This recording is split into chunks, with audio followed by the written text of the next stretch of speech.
நண்பர்கள் எல்லாருக்கும் வணக்கம். இன்னும் வீடியோ பார்க்க போனால் நம்ம மொபைல் ஃபோனில் ஃப்ரண்ட் கேமரா எல்லாரோட மொபைல் ஃபோனில் இருக்கும். அந்த ஃப்ரண்ட் கேமராவில் வந்து ஒரு சூப்பரான ஒரு ஆப்ஷன் வந்து நம்ம செட் பண்ணிக்க முடியும். என்னென்னு பார்த்தீங்கன்னா, இப்போ நான் வந்து ஃப்ரண்ட் கேமராவை கிளிக் பண்ணுறேன் பாருங்க. இதை கிளிக் பண்ணோடனே இதில் வந்து 4 ஆப்ஷன் வரும் பாருங்க. 4 ஆப்ஷனில் 5 6 ஆப்ஷன் உங்களுக்கு பிடிச்ச மாதிரி எந்த ஆப்ஷன் வர வைக்கலாம். இப்போ இதை கிளிக் பண்ணுறேன். இப்போ ஸ்க்ரீன்ஷாட் எடுக்கணும்னா இதை கிளிக் பண்ணுறேன். ஸ்க்ரீன்ஷாட் எடுத்துருச்சு. அண்டு கிளிக் பண்ணுறேன். இதில் வந்து சுவிட்ச் ஆஃப் பண்ணணும்னா அந்த ஆப்ஷன் வந்துடுது. அண்ட் இதை கிளிக் பண்ணிவிட்டு இதில் வந்து டார்ச் லைட் இருக்குது. இந்த மாதிரி நமக்கு பிடிச்ச மாதிரி செட்டிங்ஸ் வந்து இதில் வந்து நம்ம செட் பண்ணிக்கிற முடியும். அது எப்படிங்கிறத பற்றி இந்த வீடியோ சூப்பராக பார்த்துலாம். வாங்க வீடியோக்குள்ள போகலாம். ஃபஸ்ட்டு பார்த்தீங்கன்னா, இந்த மொபைல் ஃபோனில் நீங்கள் வந்து நான் சொல்லக்கூடிய இந்த ஒரு சின்ன ஒரு ஆப் மட்டும் நீங்கள் இன்ஸ்டால் பண்ணுங்கள். இதில் வந்து ப்ளே ஸ்டோரில் போங்க. கூகுள் ப்ளே ஸ்டோரில் போயிட்டு இந்த மாதிரி டைப் பண்ணுங்கள். இந்த ஸ்க்ரீனில் நான் காமிக்கிற மாதிரி டைப் பண்ணுங்கள். கண்ட்ரோலர் ஐலாண்ட் இந்த மாதிரி ஸ்க்ரீனில் நான் வந்து டைப் பண்ணி போட்டிருக்க மாதிரி நீங்கள் வந்து கரெக்டாக பிழை இல்லாமல் டைப் பண்ணிவிட்டு சர்ச் கொடுத்தீங்கன்னா இந்த மாதிரி ஒரு ஆப் வரும். இந்த இருக்குது பாருங்கள், பிங்க் கலரில். இந்த ஆப் வந்து இன்ஸ்டால் பண்ணுங்கள். இன்ஸ்டால் பண்ணதுக்கப்புறமா அந்த ஆப்பை வந்து ஓப்பன் பண்ணுங்கள். ஓப்பன் பண்ணோன்னே ஃபஸ்ட் இன்டர்ஃபேஸ் உங்களுக்கு இந்த மாதிரி வரும். இதை வந்து ஓகேன்னு கொடுங்க. இப்போ இதில் மேலே இருக்கக்கூடிய நோட்டிஃபிகேஷன் பெர்மிஷன் அப்படிங்கிற ஒரு ஆப்ஷன் இருக்குது பாருங்கள். இதை வந்து நீங்கள் எனேபிள் பண்ணணும். இதை வந்து ஓப்பன் பண்ணோடனே கீழே வந்து செட்டிங்ஸ் உள்ளே போயிடும். இதை வந்து அலோவ் கொடுத்துருங்க.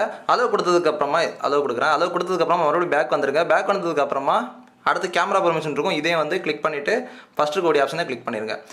கிளிக் பண்ணதுக்கப்புறமா அடுத்து வந்து எந்தெந்த ஐக்கான் வந்து நமக்கு மேலே தெரியணும் அப்படின்னு கேட்கும். அதே வந்து ப்ளஸ் சிம்பிளை கிளிக் பண்ணிட்டு உங்களுக்கு பிடிச்ச மாதிரி இருக்கக்கூடிய ஐக்கான்ஸ் எல்லாமே நீங்கள் வந்து செலக்ட் பண்ணிக்கோங்க.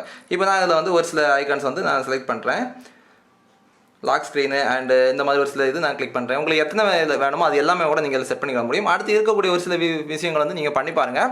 அடுத்து வந்து நம்ம கீழே வந்து அட்ஜஸ்ட் பொசிஷன் இருக்குது. இந்த அட்ஜஸ்ட் பொசிஷன் கொடுத்தீங்கன்னா ஒரு சிலருக்கு வந்து கேமரா சென்டரில் இருக்கும், ஒரு சிலருக்கு வந்து கேமரா வந்து லெஃப்ட்டில் அண்ட் ரைட்டில் மாறி இருக்கும். ஸோ அந்த மாதிரி உள்ளவங்களுக்கு வந்து இந்த ஐக்கானை வந்து நீங்கள் மாற்றிக்கலாம். இந்த மாதிரி நீங்கள் மாற்றிக்கலாம். இப்போ நான் வந்து சென்டர்லேயே தான் வச்சுக்கிறேன். வச்சுட்டு இப்போ நம்ம பேக்கில் வந்துடலாம். வந்து இப்போ நம்ம எனேபிள் பண்ணணும். இப்போ எனேபிள் பண்ணுறதுக்கு இப்போ நான் கிளிக் பண்ணுறேன். கிளிக் பண்ணும்போது ஒரு இது கேட்குது. அதை வந்து அண்டர்ஸ்டாண்ட் கொடுத்துட்டு நெக்ஸ்ட்டு கொடுத்துடலாம். நெக்ஸ்ட்டு கொடுத்ததுக்கப்புறமா இந்த மாதிரி செட்டிங்ஸுக்குள்ளே போகும். இங்கே கீழே வந்து டவுன்லோட் ஆப்ஸில் வந்து இந்த ஆப் இருக்கும். இந்த ஆப்போட செட்டிங்ஸை வந்து ஓகே கொடுத்து எனேபிள் பண்ணி விட்டுருங்க.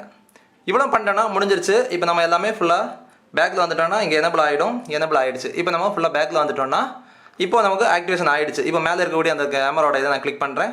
வந்துருக்கு பாருங்கள். இப்போ இதில் வந்து ஸ்க்ரீன்ஷாட் எடுக்கணும்னா நான் இதை கொடுக்குறேன். ஸ்க்ரீன்ஷாட் ஆகிடுச்சு. அண்டு இப்போ இதில் வந்து ஸ்க்ரீன் லாக் பண்ணோன்னா லாக் ஆகிடுச்சு. இந்த மாதிரி நமக்கு பிடிச்ச மாதிரி நம்மளோட ஃப்ரண்ட் கேமராலேயே நம்ம ஐக்கான்ஸ் வந்து செட் பண்ணிக்க முடியும். இந்த ஃபியூச்சர் கண்டிப்பாக உங்களுக்கு பயனுள்ள தகவலாக இருக்கும்னு நினைக்கிறேன். உங்களுக்கு பிடிச்சிருந்தா கண்டிப்பாக கமெண்ட் பாக்ஸில் கமெண்ட் பண்ணுங்கள் அண்ட் லைக் பண்ணுங்கள். மேலும் ஃப்ரெண்ட்ஸ் எல்லாருக்குமே ஷேர் பண்ணி சப்போர்ட் பண்ணுங்கள். கண்டிப்பாக சப்ஸ்கிரைப் பண்ணாமல் நீங்கள் பார்த்துட்டு இருக்கீங்கன்னா கண்டிப்பாக சப்ஸ்கிரைப் பண்ணி நம்ம வீடியோவை தொடர்ந்து வாட்ச் பண்ணுவாங்க. மேலும் அடுத்தடுத்த புதிய டிப்ஸ் அண்ட் ட்ரிக்ஸ் வீடியோ சந்திப்போம். அது வரைக்கும் கூட இந்த விடைபெறுவது உங்கள் ℂ𝕆𝕋. தேங்க்யூ ஃபார் வாட்சிங். பாய்.